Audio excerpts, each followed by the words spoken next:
broke it. Hi, folks. I'm Bob Schrupp, physical therapist. Brad Heineck, physical therapist. Together we are the most famous physical therapists on the internet. In our opinion, of course, Bob. Today, Brad, we're going to show one simple exercise that will improve your posture greatly. And we're not just exaggerating here. I think this covers 3 areas in one shot. I think it's an excellent idea, and we're going to show it with the computer workstation because so many people work in with the computers nowadays. Almost everyone does. And this thing is responsible. This setup can be responsible for poor posture, leading to neck pain, shoulder pain. Keep going. And well, the problem is if sitting posture leads to bad standing posture too. Right. Yep. It affects it. And we've talked about that before. Sure. By the way, if you are new to our yes. channel and you haven't heard us say that before, please subscribe to us. We provide videos on how to stay healthy, fit, pain-free, and we upload every day. Also go over to the Facebook and like us because Brad and I, as children, we're not liked, and we're trying to turn things around. I just went over to the Facebook and liked us, Bob. All right, good. At least somebody does now. All right, Brad, so the posture is, the problem with posture is generally these 3 areas. First off, you're going to have the forward head. Yep. Secondly, quite often the shoulders are going to be rounded forward like this. Sure. And third, you're going to be rounded in the upper back here. Right. So this one exercise, again, there's a lot of them that you can do, and it's fine if you want to do more. But if there's one you're going to do during the day, this is it. You're going to want to correct all 3 at the same time. Before we go on, Bob, the tape is going to come off your back if you do. Let's just show about that scapular movement. All right. That's going to help. If I lean against the chair, you mean it's going to come off? Well, yeah, it's already starting to. Oh, We've got a little visual on the back of Bob's I'm shirt. going to show it from the side first. Okay. Yep. And so you got the forward head. You got to correct the forward head, which means you're doing the chin tuck. Sure. So we have you do chin tucks before, but we're going to do the chin tuck with the other exercises. The other thing you want to do is stretch the chest. Right. So you got to bring the arms up and back in order to stretch the chest. Third, you're going to want to strengthen the muscles to help hold it back. So we're doing all 3 at the same time. You're chin tucking, you're bringing the arms up, you're squeezing the shoulder blades together, and now you're going down like this. Right. All at once. 1, 2, 3, 4, 5. Oh, you can tell he's exerting himself. And to be honest with you, I did these, I've been doing these for like a week. Yeah. I was so sore the first day. Because, all those muscles were working maximally. Right. So, you understand that, you're going to start off.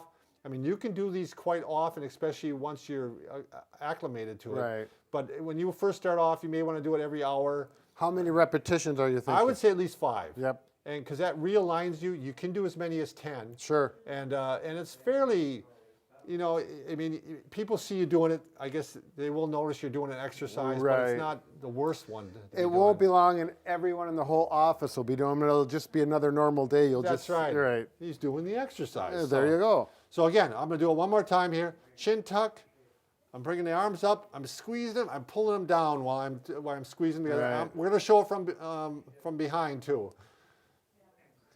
3. Did I lose count? 4. Well, Bob, I don't know. 5. I was thinking about something else. Okay. All right. How's the tape looking, The Brad? tape is coming off a little bit, but we got some tape on here, some arrows, because as therapists, we always try to give people some visual cues on how to make their muscles contract in the right manner so that we get the goal of good posture. Think about your shoulder blades going down and into your back pockets right here. Yep, so I'm going like this, and I'm going to put those shoulder blades down in my pocket. There you go. Get down in my pocket. Get down in my pocket. Now, if you start saying that at the office while you're doing them, that's a whole other story. They are going to haul you We're not out responsible if you get sent off to the... There we go. Okay, so I'm going to pull those off right now so that the next video Thank you. I appreciate that. All right, so that's the one exercise, simple to do. And, after I do that exercise, Brad, my posture is better. Oh, yeah. It realigns you and puts you where you're supposed to be. And this is one of those things, over time, you do these a few months, and it's just your body will become that way, and you won't even have to think about it, and you're going to have better posture. It's all training and positive reinforcement. It's a wonderful thing, Stretching, Bob. strengthening, it's got the whole thing. Now, in addition to that, Brandon, we felt we'd be remiss if we didn't start talking about the way your office is set up and maybe the way your car is set up. Right. Because if you do this exercise and then you go right back to this type of setting, Right. you're gonna, you're just nullified everything that you did. Right. So The first thing, when I always talk about an office setup, whether or not you have a laptop or a desktop, you got to get the screen up. For sure. So the first thing we're going to do is usually, you're going to take some books or a box or something. Some people have, equipment that the screen goes up and down. It's designed that way, but we're not to that level yet. No, apparently not. This is getting closer. I'd actually even go up a little bit higher if it was me. So I put another box, and we just happen to have an adjustable table here. And now we're getting close. I like my eyes to kind of hit the middle of the screen if I went right across. There we go. So, and this is how high I have it at home. Yep, sure. So now you can see the problem here, though, Brad. Where are my hands? Yeah, his hands are way up, and not only they're laying across the corner. And right. So where you want the keyboard is you want it so that your upper arm is vertical. Mm-hmm. So the keyboard needs to be down here. Right about on your lap level is a good place for it. Lap level, or if you have one of those pull-out things on the desk, right here would be all right. But what I actually use one of these. I take a little lap tray, and I put it down like this, and I put this right down here like this, and I'm like this. Now, if you happen to have a laptop, this is what I do. I've got the laptop up here, and then for $20, I bought a cordless. Wireless keyboard, and it works really well. And I put that down there, and it's that's really key because Brad and I have been seeing a lot of patients that are younger that are on their laptops all the time, and they're already having positional problems and postural problems. We saw some studies that shows that some of the younger people, their necks are looking like they're 40 years old already, even though they're in their 20s.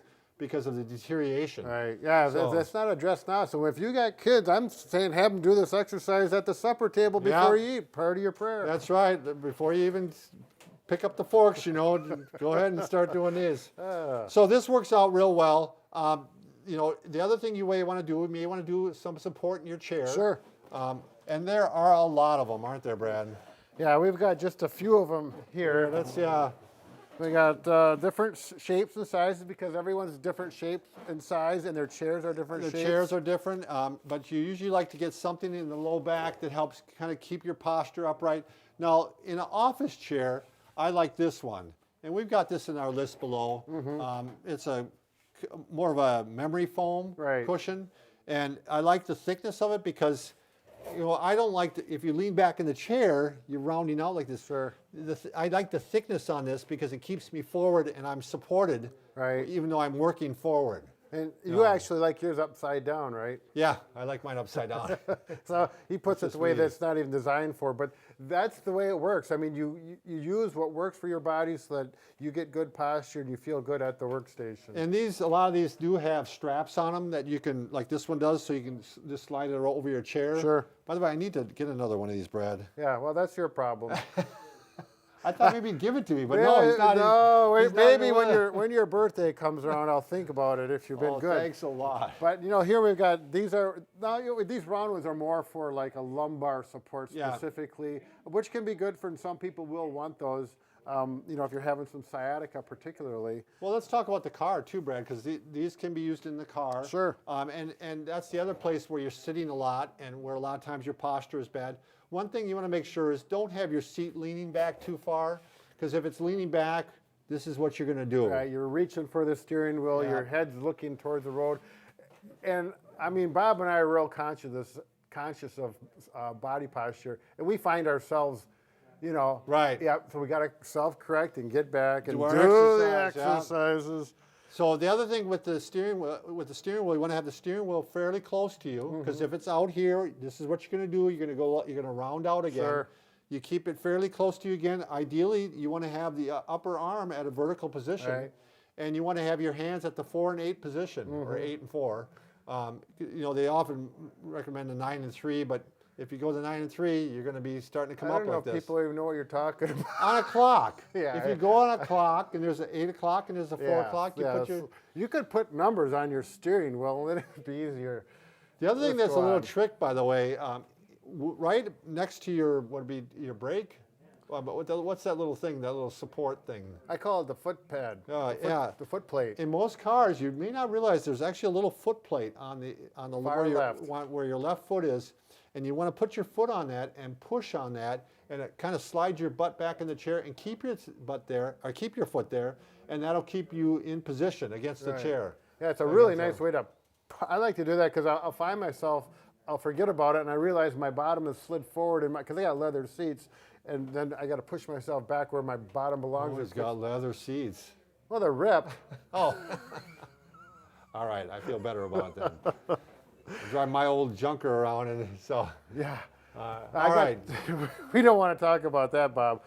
This car seat, I really like. Oh yeah, he's a big fan of this but one. Bob doesn't like it all, and my wife, it doesn't work for her at all. Yeah. She just takes it, throws it in the back seat when she uses my car. So in other words, for the memory foam one, you got to be a strange man that has spondylolisthesis in order for it to work. Yeah, the whole point is Yeah, you might have to very experiment personal. a little bit. Yep. Sometimes we just take a roll towel, start off with that, and that way you can kind of figure out what thickness you like and all that. So, all right. Did we say enough, Brad? Yeah, I think we went from the single best exercise to really a lot, expanding all these little hints and tricks. We hit a home run. There you go. All right. Thanks for watching.